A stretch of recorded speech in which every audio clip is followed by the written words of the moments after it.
All your days are belong to us.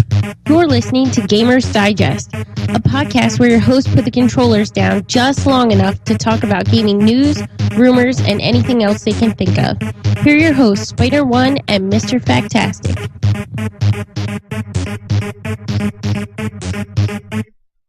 What you doing there? Scratching an old sticker on my laptop there. Okay. Kind of weird. We are Gamers Digest. We scratch stickers. We play video games. We do pretty much whatever we want now. Pretty much, yeah. I mean, we've done this for a year, so we can do whatever we want, say whatever we can want. break the rules. I can. I actually have something that I picked up. You know, this little one right here. Her name is Lily, and she is gonna break all my high scores. Nice. So, Future gamer. Future gamer right she doesn't look too coordinated right now. there. Pretty soon that hand-eye coordination. She will get there. She's very photogenic though. I mean, Yeah. Look at that face. That face just says blah. Yes. Okay, Lily. Thank you for gracing the show. You can go back with mommy. So that's why we didn't do the show last week. The little bundle of joy finally arrived. Yeah. Significantly cut into my video game time, but it's for a good cause. Exactly. Fatherhood. Right. So you'll notice a couple of little things down at the bottom. I kind of spruced it up a little bit. Nice.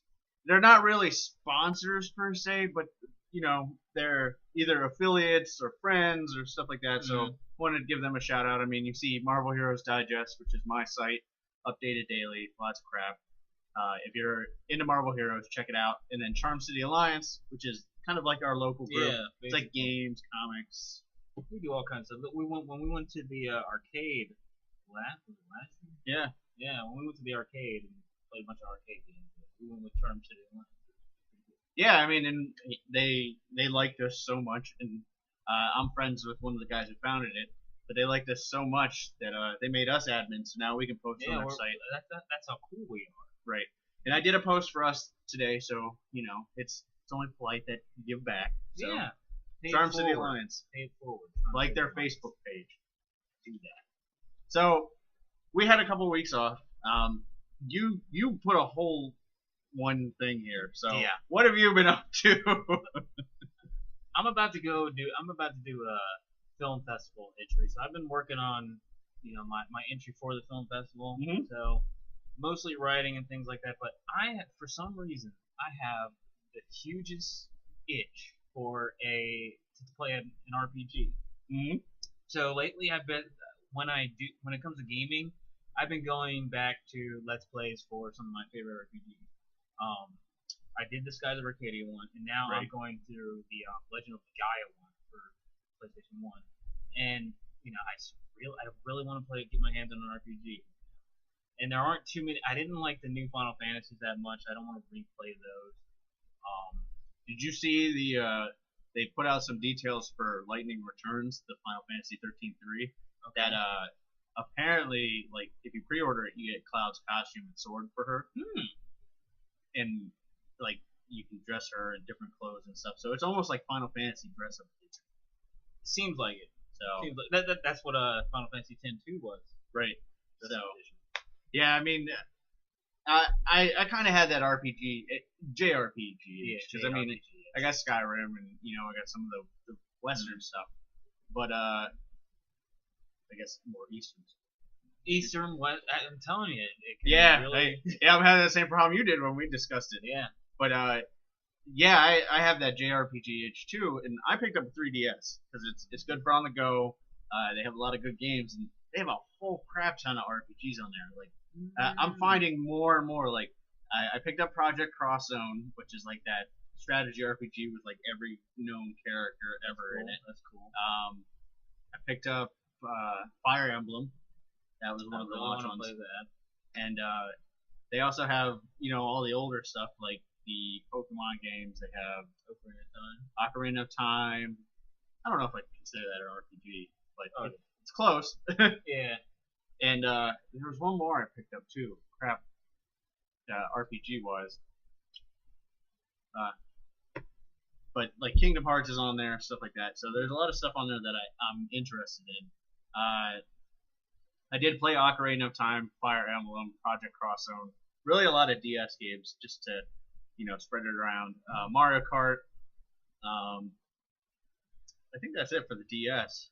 I also picked up Deadpool, which I have the world premiere of our review video, so that's going to be pretty cool.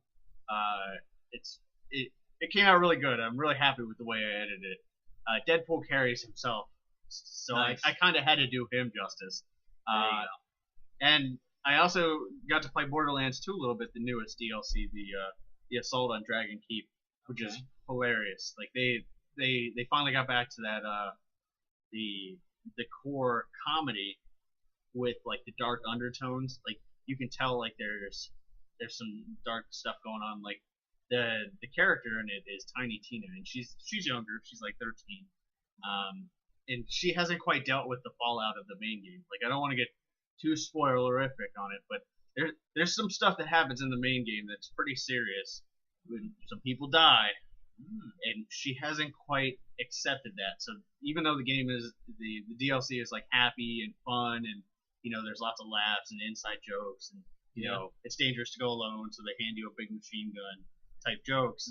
There's this dark undertone of her like slowly accepting what has happened, and you get to see her, and it's very cool how Borderlands can do that. It can be so off the wall, but have that serious story Carry to it. that story arc. Right. Or character arc.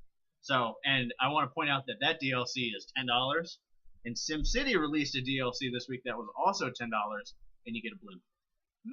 So you can have a whole campaign or a blimp. That's it. Gearbox, EA, $10. a blimp. Wow. Well, not a blimp, blimps. So, all right. Well, yeah. I didn't put that in news, but I thought that was funny. The blimp. Yeah.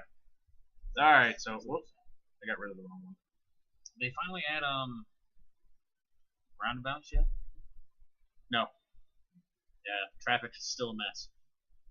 Roundabout. But they added the Nissan Leaf, and you can get that for free. So they can't go anywhere, but gas mileage is great. Wow.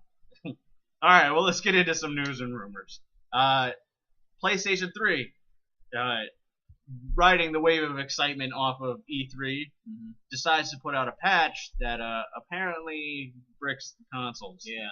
Yeah, it basically, if you downloaded that patch, not everybody, but it had the possibility to basically make your console so it wouldn't turn on. Useless. You downloaded that patch 2 years ago. I did. Yeah, last like dang, it was really a long time. I have not. Oh wait, 10 months ago. 10 months. I was when I played a video on the PS3 the other day. I saw my name on your friends list, and the last time I logged in was 10 months ago. There you go. 10 months ago, you downloaded that patch, and you couldn't fix it, but Sony did eventually release a fix, and they told people, if this happened to you, this is how you fix it. You just download the new patch. You got to go through these steps to like soft reset it and stuff like that to get it back up and running. So it's cool that Sony, pulled it fast enough that not a lot of people were affected. I was lucky enough because I'm a PlayStation Plus member, so it would have auto downloaded it. Yeah.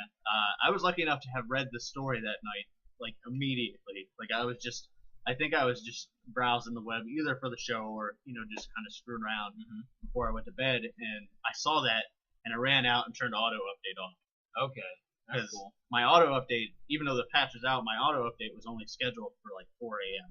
So I did catch it. So I wasn't affected, but that's cool. It kind of sucks that they had all this good press and then that happened. Yeah, then that happened. Yeah. Sony shooting themselves in the foot again. They better watch out. Yeah. Yeah. I mean, we didn't get to talk about that, but we'll wrap that into. There's another Microsoft story, so there's a few of them. Yeah. You want to do the next one? Yeah. id Software president Todd Hollandshead, he leaves the company after 17 years. Yeah, that's big news. Yeah, I mean, big news. he is the father of Doom, Yeah. Wolfenstein, and all that. So He said he's had his good run and he wants to go do other stuff, which is after 17 years, you kind of understand that. Yeah, pretty much. And at least he's not getting laid off like so many other people are. I mean, this is like his own shoe. Right, and a lot of people kind of read into it like, oh, Doom 4 is having problems. Id Software had problems with Rage. Like, there was supposed to be a sequel to that got canceled. I don't know how much that really would have to do with it. I mean, this guy's been there for 17 years. He's been there through the Doom 3 struggle. He's been there through the transition, the buyouts. Yeah. So I honestly think he was just kind of like, I've had a good run. Yeah, I've been there, done that. It's time to. So somebody who was fired, well, forcibly stepped down, the Square Enix CEO, was announced that he is becoming the board president. Mm-hmm. So basically over the last year, Square Enix posted the biggest loss it had ever had, like ginormous loss. So they forcibly made him step down, and now they have elected a board president.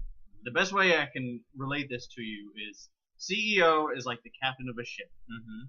Board president is like the admiral of the fleet. Mm-hmm. So this is worrying for Square.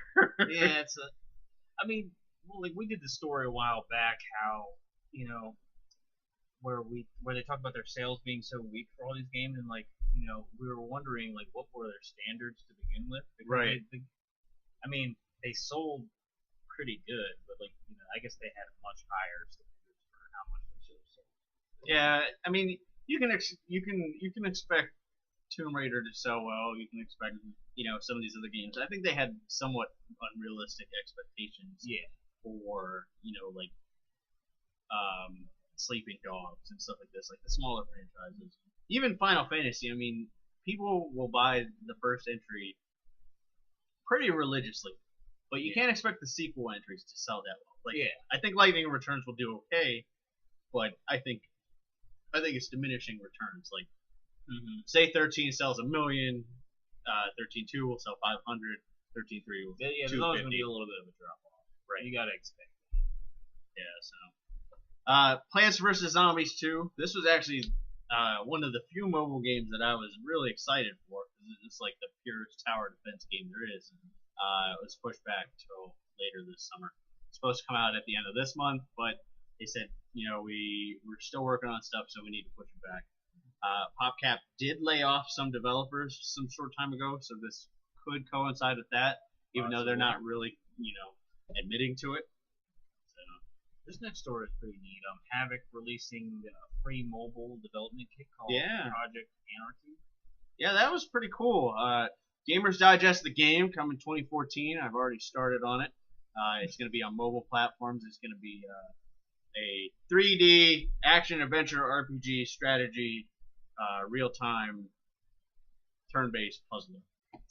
I mean, I think it's really cool that they put that out there. And, I mean, I'd like to see what people do with it, especially with it being free and everything. Right, and Microsoft teamed up with Unity this week. I didn't put this on here, so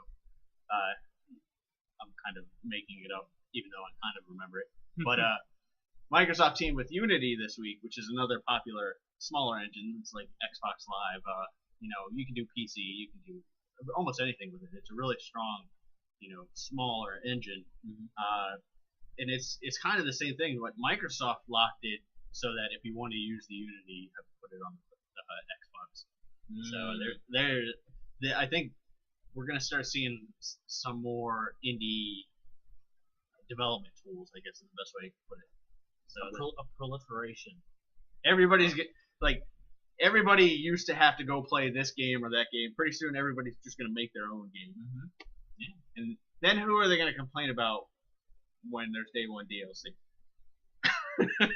I don't know. I didn't know this, but about the Baldur's Gate Enhanced Edition getting pulled from the iOS store. Something like that. Yeah, it's really good marketing because I was like, oh man, I really wanted to pick that up. And now that I can, I'm like, man, I really want to pick that up. But you can still get it through Atari's website. But basically, they forced the company that made it, the developer, to pull it, I guess, due to some legal crap. So we'll see. I think Atari is hurting, so they're trying to get whatever they can. Makes sense. So last year we talked about the Ouya a lot. So We did. it's a year later. Ouya is Officially released. out. Yeah. As of June 25th. Yeah, something like that. It is sold out. Like, Yeah. you can't get it anywhere. It's $100. Yep. But not all the Kickstarter backers have it yet. Mm-hmm. So the president said she's pissed. She's pissed. Right. That was the exact quote. She is pissed. At this point, I think most of them have it because they said just some of them got delayed in shipping. Mm-hmm. So they're coming from like Hong Kong or something. right. Source. I did see a funny story of somebody that tweeted to Ouya. They were like, "You guys should probably step up your marketing a little bit." Because I went to Walmart and I asked them where their Ouyas were, and they took them to the fruit aisle because they thought it was a fruit. Wow. So they may need to do a little more marketing. Yeah, probably. But I'm interested. You could pick. Could you get a Ouya from Walmart? I guess they carry it. Wow. In the fruit section. Next to the mangoes. Touche. Australia, known for its very strict rule set for games, like a lot of games are always banned there. They actually redid the rule set at the beginning of the year, and changed some of the guidelines and stuff. And they've already banned their first game. It's Saints Row 4. Not a huge surprise. After playing Saints Row 3, I could see that. Mm-hmm. So, yeah, something about like drug use and all kinds of sexual stuff. Right. Yeah. Violence, drug use, everything Saints Row is known for. Mm-hmm. So they're actually working on a special an edited version. Saints Row 4 censored edition. Yeah, pretty much. Microsoft is investing $700 million to expand its Iowa data center. Millions. This is kind of the start of what we saw before with the Xbox One, where they were talking about expanding their infrastructure. This is just to increase Xbox Live, the cloud gaming, all of that. So it doesn't crash, Like I hated when Xbox Live would crash when Christmas time. Christmas Day, you could not get on Xbox Live to play a game. If you got into a game, it would kick you out. Just too many people were using it. But hey, hopefully this fixes it. We got the cloud stuff going on, so it should be cool. Yeah, I'm hopeful. I mean, they're putting a lot of money into it, so it should be good. Let's see. Oh, I wanted to do a video for this, but I forget it. I wasn't able to load the video on my phone. Oh. So I didn't see it. Oh, basically, Katamari, anybody who doesn't know Katamari and all its various games, crazy titles like Super Cal level Katamari, Super Awesome Mega Deluxe Chinese Food Delivery Katamari. It is basically a game where you take a huge ball and you roll it around to make the ball bigger. Yeah, like a snowball effect. Right. Well, somebody actually made a real controller for that. They took a yoga ball and they built up a thing, and you can control the ball with the yoga ball. Yeah, that's pretty cool. Yeah, it was pretty cool. Like watching the video, you can tell it's not 100% accurate, but it definitely was workable. It makes it fun. Right. Yeah, they had it set up, and then they had it on a projector, so it was pretty cool to watch. That's cool. Speaking of RPGs, there you go. JRPGs. Final Fantasy X HD remake. I wouldn't say remake. Just a HD, yeah, HD remastered edition. Remaster. That's the word I was going for. It's almost done. I think it's 85%. Yeah, they said it was really close. Yeah, it's really close to being done. And 10.2, I didn't know they were doing 10.2. Yeah, they're bundling them together. Oh, I'm gonna have to get this. I'm gonna have to jump. Yeah. 10.2 is 65% done, and yeah, I mean the screenshot that I saw, it looks good and clean. So. Yeah, it looks pretty amazing. It looked. I don't want to say it looked next gen, but it looked current gen. It looked current gen, and you didn't like 10.2 too much, did you? Nah, it seemed like Final Fantasy 13 and 13.2. The stories were different, but they kind of had a concurrent theme, whereas like 10 and 10-2, it was like 10 was the sad Titus story, and 10-2 was Charlie's Agents. They're like, Yeah, we don't care about Titus anymore. Like he comes up in conversation like once, and Yuna has moved on. pretty much. It grew on me. I remember playing. That was the first RPG that I ever played through a second time. You know. I mean the battle system and everything was good. I like the technical side of it, but the character development took a huge dive. The story, it just you know, you're so used to everything one way, and then right. I see, but yeah, they're almost done. So maybe this fall, maybe or yeah, I think we'll see it maybe around the same time as 15. I think they'll probably release them concurrently, or as close to concurrently as possible. Mm-hmm. So and maybe bundle them up. Wait, it'll come out in Japan first before it comes out here. Oh yeah, yeah. So might not get until next year? Yeah, they'll localize it. They might be localizing it as they make it. It'd be cool. Or use the same stuff. Yeah, if they could do that. I mean, they've already admitted that they lost the original files for Kingdom Hearts 1. Did you read that? No, I didn't. Yeah. So Sora's not gonna sound the same. No, yeah. I mean, I don't know if they lost the audio, but they lost a lot of the art assets. So they didn't say anything about the audio assets, but they said the art assets they had to reverse engineer all of them. Wow. So yeah, that's pretty interesting. Microsoft filed a patent for concurrent game engines, what this basically means is if you've ever played Halo Anniversary Edition, you could switch on the fly from the new engine to the original engine. They've actually patented that technology now. I mean, this almost screams more remakes. Mm-hmm. So get ready for Gears of War remake, whatever else they have. Crimson Skies remake. I didn't know you could do that in Halo Anniversary. Yeah, it's pretty cool, and it's almost dead on. Like the older engine still looks better than what it did, because obviously it's still playing on the 360. Yeah. But it is cool that you can do that. So I mean, just like at the press of a button. Yep. You can just like, low D. Wow. Yeah, it's cool to see stuff in that aspect, like especially with Halo, because Halo has so many levels that we know so well, like the Forerunner installation, and the first time you're on the Flood ship and stuff like that. It's cool to switch back and forth and say like, wow, there's a lot of cool stuff here that I never realized because they were just blocks. I might have to check it out now. Let's see what it looks like. Yeah, I still want to play it. I've only watched videos and stuff of it, and I've played the demo. But they won't drop the price on it. I have a hard time spending like 30, 40 yeah, bucks that's on why. That's the only reason why I've never played it. Right. I feel like, why is this game still so much? Right. Throw us a bone. Yeah. Well, Microsoft did throw you a bone. If you were an independent developer. That's a good one. Yeah. So true. They did. It used to cost tens of thousands of dollars in order to patch your game. Right. That's crazy.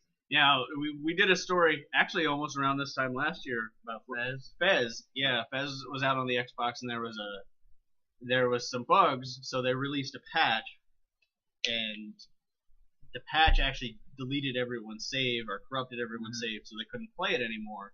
In a small minority, and the developer Phil Fish, who is a douchebag, just so everybody knows,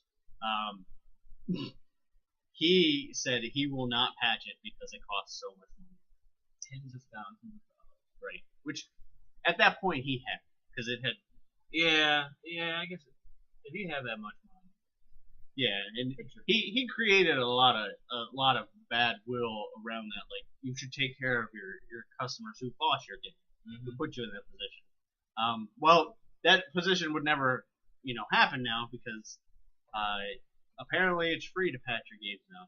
They said they will still charge people if there are a large number of patches. Because originally this was the flip side of this, Microsoft's reasoning for this, which is decent reasoning is they don't want people putting out crappy games that Games don't that work. are broken. Right, and then they have to patch a bunch of times to get it to work. And they say if somebody does that, they'll charge them again, but it's case by case. So that's pretty cool. The downside is you still have to have a publisher if you want to develop a game for Xbox One. So still no indie games. Yeah, so that does suck. Yeah, it doesn't. It's like good news, but it doesn't really help anybody. Type of thing. Like it helps the 360 people, but it doesn't help the new Xbox One people. Yeah. And we're gonna talk a lot about the Xbox One because we skipped over their big news. Walking Dead is out today. Walking Dead 400 Days is out today on PlayStation. Wow. Tomorrow on Xbox and Friday on PC.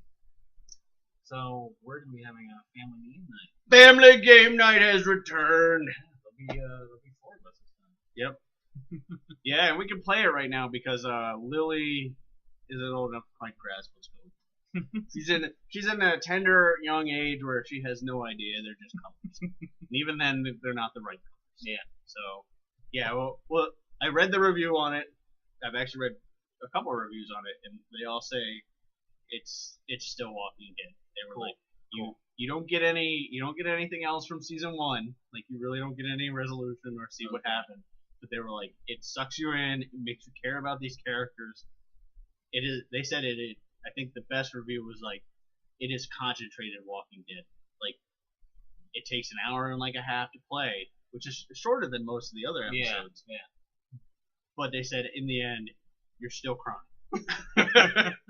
You're still holding that gun to your head, like, what did I just do? So. Made from concentration. Yeah.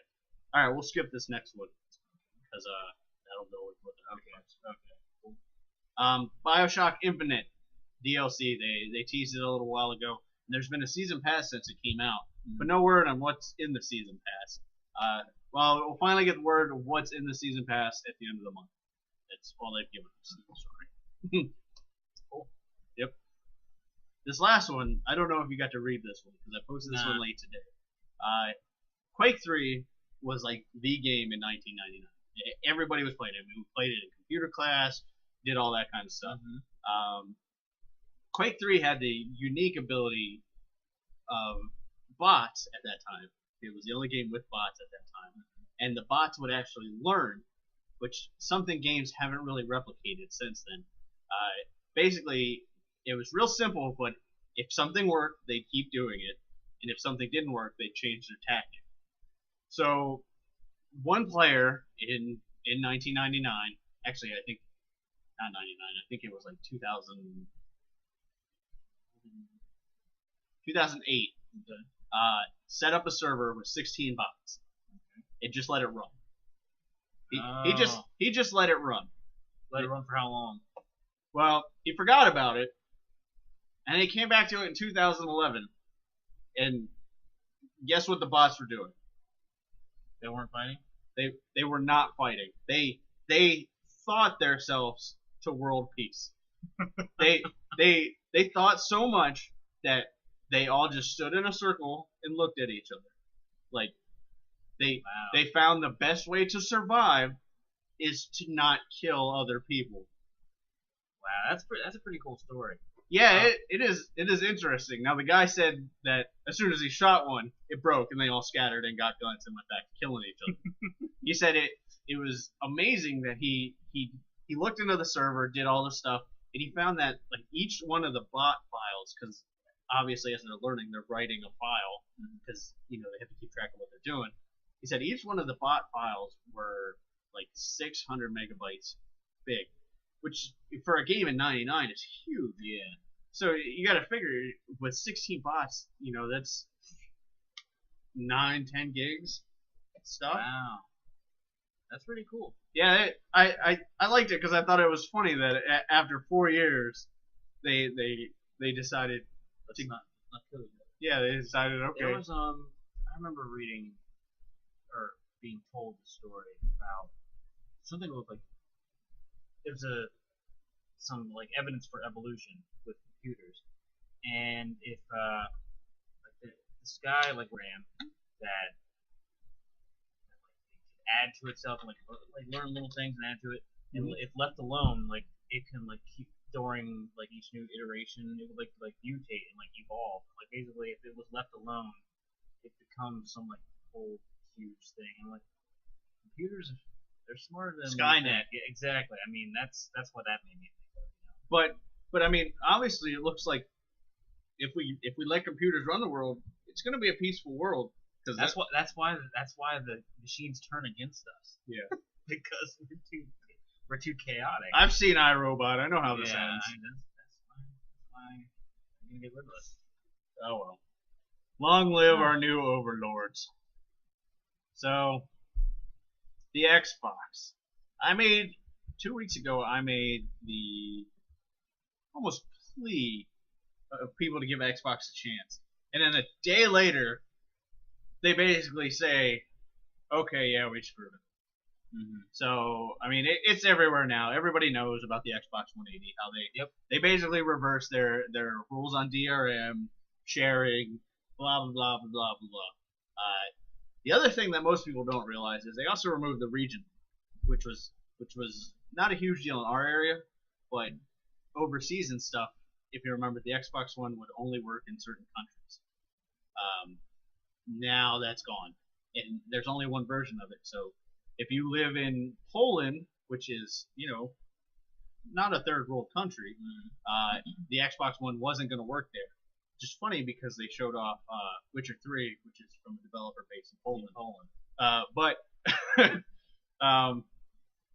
now people in Poland, even though it's not launching there, can import it and still play games. Yeah, that's cool. So what do you think about Microsoft taking that step back and admitting that maybe it wasn't the right one? I mean, it's good that they did it. I still feel like I don't trust them. I don't know if we should go into that one little. Yeah, I'm not gonna. They talk about some analogies that I don't know how appropriate they are, but they do kind of resonate with you. Like, yeah, that's kind of true. Yeah, I mean, I knew that eventually I would own an Xbox One, no matter what. I know eventually I will own it. So it just made the way they sold it to me just wasn't. They didn't show me a good product, so I wasn't interested. The one that they showed, the other one, the PS4, I was like, okay, this just seems like a better thing for me to get. So I mean, side by side, the PS4 looks better. It's more appealing to me. And now they just made the Xbox One just look like they clean the stuff off of it. You can say it. I put an inappropriate blank up. Yeah, so they clean the shit off. Yeah. So now it's not as crappy of a system. I still don't really. There's no real games that really jump out at me that I have to play. Halo. I was impressed with Titanfall. I need to see more of that. Yeah, I was impressed with Titanfall. But other than that, I mean, there's so many games now that are going to be cross-platform or multi-platform that I don't need to worry too much about. So I mean, I'm glad that they did this. Now the people that are like in the military and stuff will be able to play it. I mean, yeah, they even the playing field. At least the console wars going to be a little bit more interesting. Right. Yeah, I agree with pretty much everything you said. There are a few things that still worry me about it, like the always-on Kinect. But on the flip side of that just means better development for the Kinect. Whereas the PlayStation Eye, they kind of cut that at the last minute to lower the price point. That there's not going to be much development for it. Whereas the Kinect, it's with everything people will develop for it. It'll do cool stuff. Order you pizza, stuff like that. Fix you a drink, some beer. Right. Yeah. Fix you a cocktail. Right. That's only if you buy the robot. Yeah. But yeah, I'm worried about Microsoft as a whole. That they did this. Like, there were parts of me that were mad about some of the DRM things, like the used games and stuff like that. That was really the only parts of me that I didn't like, because that's always the embodiment of console to me. Like, if I didn't want to screw around with used games, I'd buy stuff on the PC. because that's how it is on the PC, and that's how we accept it. That's why PC is better. Right. Because they don't have used games. Or well, the games are cheaper and right. you're not And I mean that was the thing. Like they said, well, if you're gonna make Xbox One like the PC, are you gonna do all this cool stuff PC does with like Flash content, sales, blah blah blah? And Microsoft basically just came back with no comment, no comment, no comment. And you can't do that. You can't take everything away and not give something back.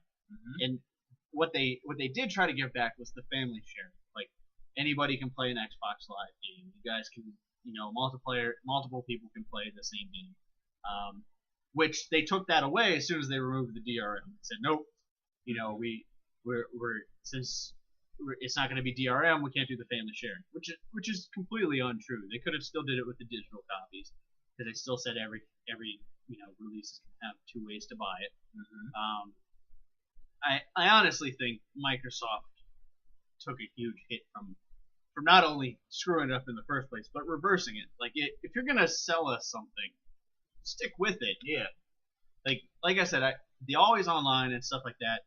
I know some people were mad about that. Like you said, the soldiers, the people with intermittent internet, stuff like that. People who can't afford internet. I understand some people have problems with that, and I may be in that situation, and I may not have been able to play the Xbox One. But the steps forward that they were trying to take, I think, were for the betterment of console gaming. Yeah, maybe they were just a little bit too ahead of their time. Right, and like I said, that's why they should do it from a software standpoint first. But I feel like when they took the step back, they basically said, no, now you guys don't get it. Yeah. Screw you guys. They're being a sore loser. Right, exactly. And to be the ultimate sore loser, the president of Xbox, Don Matrick, left. He left. He is gone. He left for Zynga. Yeah, he was the president of whatever. Basically, he was the president of Xbox in Microsoft. He was the president. He's the one who put his foot in his mouth. Right. Yeah, during E3. Right. So he is now Zynga's CEO. So that guy who screwed up that whole presentation did so bad that he felt like he had to leave. Or you can look at it this way: he feels that it's going to do so bad that he jumps ship. So this more so than them changing their stance on things worries me about the future of Xbox, because everybody that was involved with making the original Xbox at Microsoft, which the original Xbox was nothing amazing. It had its moments. It was definitely nowhere near the success of the 360. But the guys who made the original Xbox have all basically condemned Xbox. They basically said this is not the direction you want to take a gaming console. This is the direction you want to take an entertainment box. So it worries me what's gonna happen. Yeah, it is a little worrisome. So we'll see. Like we'll definitely talk about the Xbox versus the PlayStation again. I mean, it's come down to more games and hardware now, which is nice. But I feel like we're gonna get 8 more years of the same thing now. Like nobody really innovated. They just said, okay, here's some new hardware. Have fun. Here's a camera. Right. Which I have a PC for that. So there's a PC for that. So you're gonna preview State of Decay, which is an Xbox exclusive, but it's also coming to PC eventually. It's basically it reminded me of DayZ, but it's not online. Right. It is a little cheat sheet here. Oh, there's some gameplay. Yep, I just picked up some gameplay for you, so you kind of talk while people don't have to listen to us. Yeah, I didn't read into the plot yet. I haven't played this yet. I do want to play it, but it's basically like it's an open world zombie game where you can make safe houses and stuff, and fight zombies. You go into towns and raid to get supplies like food and stuff. I think finding a good water supply is like one of the major points into the main story, and there's the more characters you meet, you can those NPCs, once you gain their trust or whatever, those NPCs can become playable. Right. Yeah. You have to from what I saw, you have to switch characters because if you play as one character, he gets tired eventually, and you start losing stamina and stuff. So you actually have to switch. What else? 20 something playable NPCs. Like 30 other. There's a lot of characters in this game and people that you can interact with. And I read up that the developers, they originally wanted to do something that was online, and that is something that they plan to do in the future. But I mean, just by looking at the game, it kind of has that like Grand Theft Auto type feel to it. But it's zombies, it just seems like a fun game. The developers wanted to create a game where you create your own, you test out your own plan on surviving a zombie apocalypse, right? See how well your plan works and if you can last. Yeah, I mean, it's a cool concept. It is very much like DayZ, but not online. From what I've seen, the story isn't anything major. It's basically just a fight for survival, with a few missions here and there. Oh, we found these guys. Go here. Blah blah blah. Yeah, type of thing. But everything I've seen on it, I've been watching Let's Plays and stuff for it. It's really cool in the fact that it is a zombie survival sim. Like, this is almost like the purest zombie survival sim out there. So, and I mean, and as far as for an arcade game, that's pretty cool. Now it is a more expensive arcade game. It is 1,600 Microsoft points. At $20. Yes. Yeah. I can't wait till the Xbox One comes out so we'll know how much we're actually. So you'll have to screw around with this conversion. But yeah, it's $20, which is pretty expensive for an Xbox Live game. But everything I've seen from it makes it look cool. Graphics aren't anything special. Yeah, none of right home about. From what I've read, there's a lot of technical problems, like glitches and stuff like that. But they have been patching this thing vigorously. Like, they've already put out 2 patches since its release. Like, not small little, we fixed the car from not starting type of thing. I'm talking like 2.5 pages long fixes. So they are working to get this thing. They're taking advantage of the the tens of thousands of dollar patch. Right, exactly. And I mean, this has actually become the fastest selling Xbox Live Arcade game ever. So there's got to be something to $20. it. I was just about to say, it's $20 because they knew people were going to buy it. Right. And they did announce that they are working on the MMO for it, so that's pretty cool. Yeah, Class 4, Class 3, something like that. Yeah, I downloaded the demo last night, but I haven't got a chance to play it yet. But I'm interested to try it just because, like I said, I've played the Let's Plays. I've done this. You piqued my interest firstly with it when you were talking about it. So that was pretty cool. I do like how, like, as you're looking for stuff, you have the option to quickly look for stuff and make a lot of noise, or do it slowly and quietly. But obviously, then it takes a lot more time. And the sound plays a huge role. Yeah, it does. Like the weapons have like a meter that tells like how much sound, how many decibels it gives off. Right. Yeah. One zombie to come after you. Yep. Through the door. Right there. Yeah. I mean, it's graphically it's not anything special, but it's functional. And I mean, overall, it doesn't look horrible. Nah. It's just kind of weird. I mean, with an arcade game, that's something that I would kind of expect. So I'm not. At least, especially something that ambitious. Like, that is a pretty ambitious arcade game. So check it out. Xbox Live Marketplace, 1,600 points. Windows eventually. They really haven't said anything other than that. Any other facts you got on it? No, not really. I need to play it. There you go. Alright, so Deadpool. Deadpool is the merc with the mouth. He's Marvel Comics' most famous character ever. At least that's the way he describes it. And the voices in the head disagree. For anybody who doesn't know Deadpool, the game probably won't be for you. But we'll play the review and you guys can we'll talk about it a little bit. This game is rated M for mature. Don't say I didn't warn you.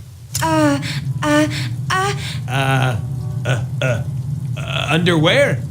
Are you trying to say underwear? Hello, sir. I have a package that... So do I. Yoink. Package. Shit, as I suspected. Words. Everywhere. Lame.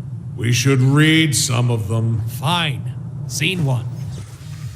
Deadpool, the merc with the mouth. He's finally getting his own game, and, well, the results can be confusing.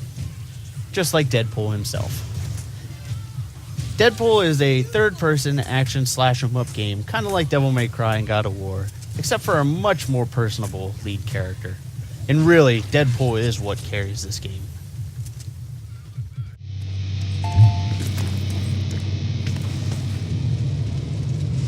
Hell of a thing, killing a man. Take a